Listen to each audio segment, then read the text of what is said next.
مصر کی ایک معلمہ کا سچا واقعہ۔ وہ معلمہ ہمیشہ اپنے شاگردوں کو نصیحت کرتی تھی کہ قرآن پاک کی اس آیت کے مطابق زندگی گزاریں۔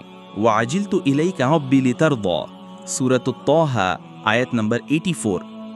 وہ کہا کرتی تھی کہ میں اس آیت سے بہت متاثر ہوں۔ جب بھی میں اذان کی آواز سنتی ہوں اور اگر میں کسی بھی کام میں مصروف ہوں، میں اپنے آپ کو یہ آیت یاد دلاتی ہوں اور سب کچھ چھوڑ کر نماز ادا کرنے کھڑی ہو جاتی ہوں۔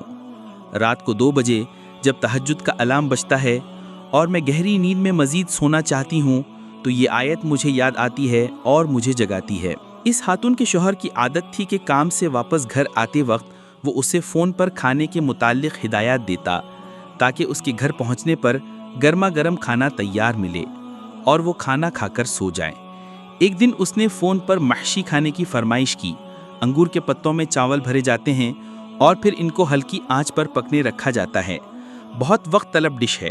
اتنی دیر میں اذان کی آواز سنائی دی تو اس کے صرف 3 روز رہ گئے تھے جن کے بھرنے میں زیادہ سے زیادہ 5 منٹ لگتے، لیکن اس نے حسب عادت سب کام چھوڑے اور نماز ادا کرنے کھڑی ہو گئی۔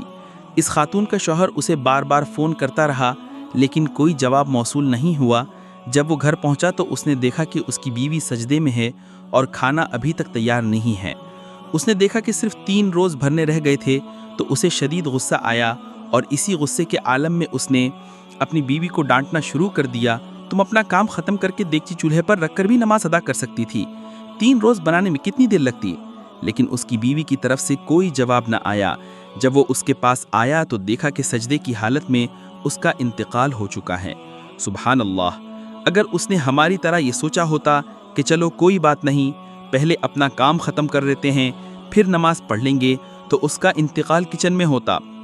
لیکن ایک شخص کا انتقال اسی حالت میں ہوتا ہے جس پر وہ ساری زندگی گزارتا ہے، اور اسی حالت میں وہ دوبارہ اٹھایا جائے گا۔ ہمارے آقا حضرت محمد صلی اللہ علیہ وسلم نے ارشاد فرمایا کہ ہر شخص اسی حالت میں اٹھایا جائے گا جس میں وہ فوت ہوا۔